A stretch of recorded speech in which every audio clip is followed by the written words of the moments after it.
Welcome to the Pooch Parenting Podcast, a podcast for parents with dogs. I'm Michelle Stern, a certified professional dog trainer, mom, and former teacher. Living with kids and dogs at the same time can feel like a circus. I know because I lived it too. Join us as we interview a variety of experts and parents to discuss topics that will make parenting with dogs easier, safer, and less chaotic. Also, you can love living with your dog again. I'll always keep it real, which might even mean that you hear the messiness of life in the background on occasion, but at least you know you're not alone. Picture this. A parent is hosting a lively party. The house is full of guests, kids are running around, and the family dog is right in the middle of everything. Seems like a perfect celebration until something goes terribly wrong. Amid the chaos, the dog, overwhelmed and unsupervised, bites a guest. What started as a joyful gathering has now turned into a stressful and regrettable situation. In this episode of the podcast, we'll unpack this story, which happened to a client of mine living in San Francisco, to understand what went wrong and, more importantly, how you can prevent something like this from happening at your own events. We will be exploring how dogs react to busy social environments, especially when they're not used to them, the impact of parent overwhelm on managing kids and pets during parties, and some practical strategies to keep everyone, dogs, kids, and guests, safe and happy at parties or other kinds of social events. So whether you're planning on hosting a holiday get-together, birthday party, or just hanging out with friends, this episode will hopefully equip you with the tools you're going to need to navigate these situations with confidence and peace of mind. So let's dig in a little bit. And I'd like to start by talking about what went wrong in this scenario. So before I met with this client, she reached out to me and told me that they were hosting a party and their livestock guardian dog in San Francisco bit one of their guests. And she confessed that she and her partner had had quite a bit to drink at this event. And I'm not going to spend time bashing people who enjoy substances because that's not really the focus of this episode. But I have to mention the fact that when we're not entirely focused or able to concentrate on the events going on around us, we're less able to manage the situation. So it was really great that she confessed that. I think it's really an important piece of the puzzle, but I don't think it's the only piece of the puzzle. And we're going to talk about other factors that went into what could have gone wrong in this situation. So first of all, the dog bit one of the guests, and that happened partly because the dog wasn't being adequately managed during the social event. So first we have to talk a little bit about the fact that this was a livestock guardian dog. And we have to point out the obvious that not all dogs are the same, and certain dogs are bred to do certain jobs. And a guardian dog likes to protect the nest, right? They like to prevent unwanted visitors from being around. And the fact that they lived in San Francisco is an important piece of this puzzle as well, because there are a lot of triggers environmentally. They had garbage service many days during the week, not just once, like many of us experience where we live. There's a lot of noise, delivery drivers, honking, traffic, other dogs patrolling the area or on walks. And so this dog is kind of always living in a triggered state. And so the fact that they brought in a bunch of people that the dog was unfamiliar with wasn't helping that dog to behave in its ideal way. So that's kind of an important piece of the puzzle too. So also, of course, the dog wasn't being managed. The dog was just kind of in the mix with everybody else. There were children running around. There were other adults and some people that the dog didn't know or had never met before. And they were hoping for the best, the parents were. They were a really kind of easygoing, free-flowing family, and they didn't really want to manage a lot of things. They just wanted to have fun. And while I appreciate that sentiment, it's also really important that we set our dog up for success so that no accidents can happen, which could cost the dog their life. If the dog bit somebody who was a child, caused a lot of damage, or bit someone who was litigious in nature, that dog might not have a very long lifespan. And so it's really important that people who host events, whether you're hosting a Girl Scout trip or a birthday party or any other kind of social gathering at your house, that you take steps to manage where the dog is and where the people are, and does everybody have a safe space? Okay, so what else went wrong? The parents were focused on hosting the party. They were having fun, as you should when you're hosting a party, but they were not as aware as they could have been. They were trying to attend to their guests' needs. They were enjoying food and beverage themselves. And so they weren't really focused on the dog. They were focused on the event itself. So that's definitely a huge contributing factor here. They weren't really noticing the dog's level of overwhelm during this event. So they weren't really noticing the specific triggers that were influencing their dog's behavior. So the fact that there was unpredictable child behavior, kids who are at parties are having a great time. They're running around, they fall down, they scream, they yell, they laugh. Maybe they're throwing balls or playing with other toys that are making noise. Maybe they're bringing in toys to the house that weren't there before. So these can all be triggers for a dog. Unfamiliar faces, especially given that this dog was a livestock guardian dog. A guardian breed tends to not love the fact that strangers are in their space. And then because it was a party and there are people all over the place, it's really easy to miss any kinds of warning signs that the dog might have given before the bite actually happened. And so those are all some of the issues that led to this type of situation. So what I'd like to do now is dive in a little bit deeper into understanding dog behavior. I want to really help you all who are listening to this or watching it to kind of understand how you can host an event, a social gathering yourself, and be more successful. So here are some things that I think are pretty important that we all need to do to set ourselves and our dogs up for success. And a lot of that means that we need to be prepared in advance. Okay. And one of the things that I really like families to do when they have a dog, regardless of whether they're hosting events or not, is it really helps to understand a dog's behavior, because then we can prevent levels of discomfort with our dogs around our children. Now, we also need to understand our children's behavior as well, right? We want our kids to feel safe around our dogs, but we also want our dogs to feel safe around our kids. And those two things are really important towards family harmony when we're trying to raise dogs and kids together.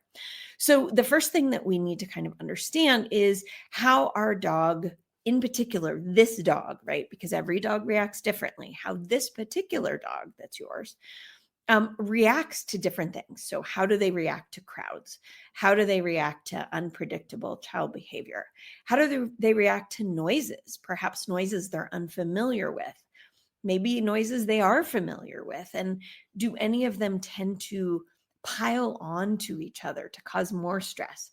So for example, if the garbage truck happened that morning and then somebody lit off some fireworks and then maybe your smoke alarm went off, do each of those things impact your dog? And then do they impact your dog when they're all happening in the same day? We call this trigger stacking, right? It's kind of the concept of the straw that broke the camel's back. And then how does your dog react to unfamiliar people? What if they see unfamiliar people outside of the house? What if they see unfamiliar people inside of the house? Does it matter where those people go inside the house? How close they get to the dog? Are these all things that impact how your dog responds? We also need to be able to recognize signs of stress or discomfort that you should look for in your dog. So for example, when your dog is uncomfortable, do they start yawning? That's a really common one. Do they flick their tongue or lick their lips? Do they look away? Do you see the whites around their eyes? Do they become stiff if they're alarmed or nervous about something, right? So unless you can really recognize these signs of discomfort in your dog, it makes it really difficult to notice if something during a party or social event is a trigger for your dog, and you can't step in and intervene if you don't know what to look for.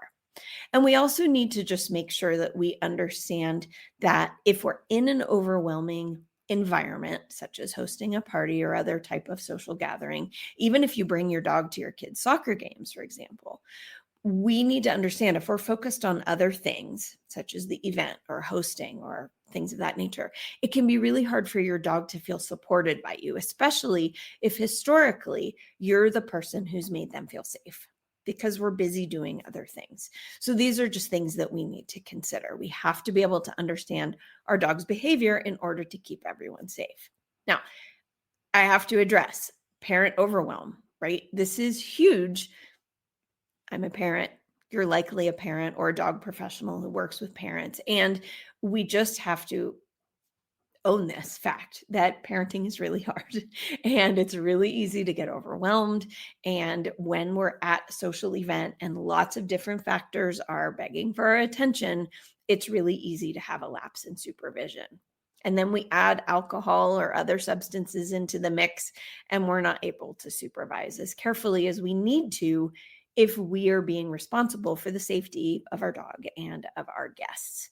So we have to address the reality of what juggling looks like, right? When you're hosting a party, other children, multiple pets, whatever the circumstances are. When we're juggling, we're not giving all of our attention to certain things that might require it, right? Another thing that's important is that a lot of folks, including this client in particular, are a rose-colored glasses type of person, right? They just want to hope that things will be fine, right? And when we wear rose-colored glasses and just hope for the best, we're missing out on some proactive strategies that we can be taking to prevent accidents, right? So it's a really common mistake to just assume everything's going to be okay, and therefore we don't take any action to make sure that things will actually be okay. Because in most circumstances, hoping for the best is not going to be an effective strategy. Okay, from here, we need to talk about some management strategies, because I think it's really important that we think about all of the things that we can do to be successful and to set our dogs up to be successful. And maybe if your dog's not successful, we can at the very least prevent your dog from making a mistake. So preparing before an event is really important. So first we have to assess if your dog should even be there in the first place, right? So what do I mean by that? Well, there are ways to separate your dog from all of the activities of the party.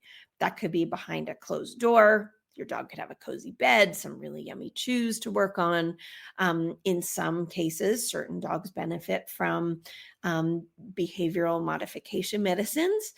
If your dog is a really stressed dog, really overwhelmed, super anxious dog, you may have some medications in your arsenal already. We would call these situational medications. I'm not a vet. I can't recommend what types of medications you use with your dog. So I recommend that you talk to your vet or your veterinary behaviorist to discuss options that could help your dog. Many dogs don't need things like this. They just need structure and they need support so that they don't make a mistake. But in many cases, dogs benefit from just being separated or apart from the party in general. And in many cases, it's better if we just send your dog somewhere else for the night. So maybe you have a good friend where your dog is comfortable having a sleepover, or maybe you have somebody who boards dogs occasionally, or a boarding facility that you trust where the dog can just not be at the house. Then you can live your best life as a host. You don't have to worry about any shenanigans between your party guests and your dog. And you can really focus on the part of hosting a party that you enjoy the most, as opposed to worrying about how you're going to manage your dog during that event. So that's something you need to really think about. We also need to think about how you can set boundaries for your guests ahead of time. So that might mean when you send out your invitation, you send out explicit instructions. Hey, I really need you to ignore my dog. Please don't pet my dog. Please don't stare at my dog. Make sure your kids don't get on the floor near my dog when he's on his bed, right? If my dog is resting, I'd like your kids to stay away from your dog. So whatever that may be, it really can help to communicate your expectations in advance. And then during the event, it really helps to assign a responsible adult to managing the dog. So maybe that means somebody has the dog on a leash and clips the leash around their waist, for example, during the party.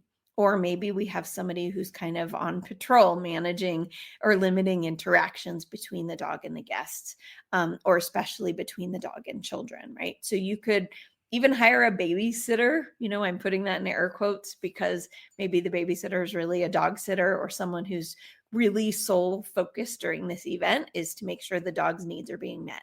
Maybe they take the dog outside on a walk if the dog looks overwhelmed. Maybe they make sure the dog isn't sneaking food off of the coffee table or whatever else. But really focusing on how to set the dog up for success. Now, I realize that that's a privileged thing to ask, right?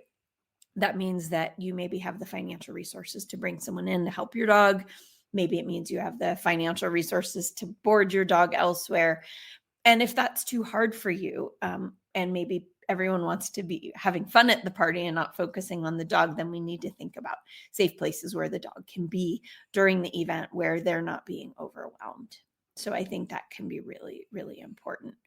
Now, how do we empower you? How do we empower parents or your clients, if you're a dog pro listening to this, for success during social events? First, we have to acknowledge the fact that parents often host social events when they're having children, right?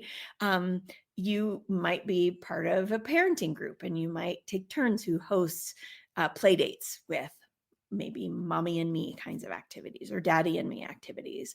Maybe your kids are in the Scouts or they're in 4-H as my children were. And 4-H clubs, we often had a place to meet, but sometimes we hosted 4-H meetings at each other's houses. And that was really fun. But that means that kids that your dogs might not have met before are coming over. And we don't know if those children are going to treat your dog respectfully.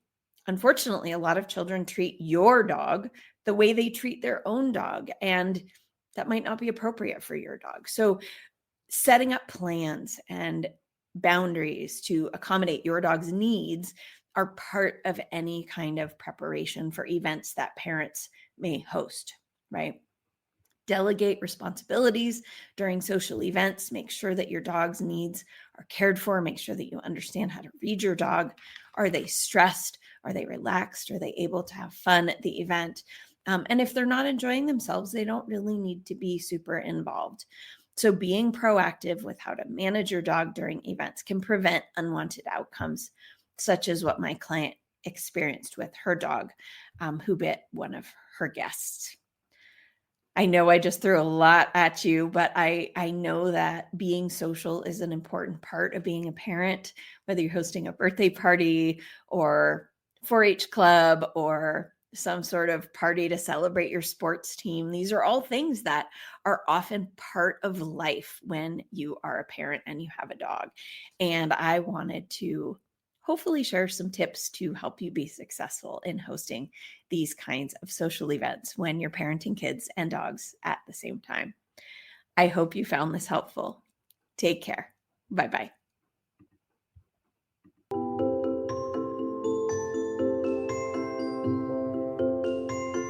Thank you for listening to the Pooch Parenting Podcast. If you enjoyed today's show, please subscribe on your favorite podcast player and leave a review.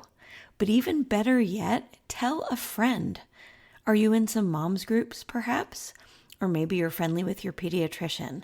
Please let them know that resources like this exist, because the information that I share with my people goes beyond what most baby books offer, and a lot of parents need support. You'd be doing them a favor. Thanks again. Have a great day.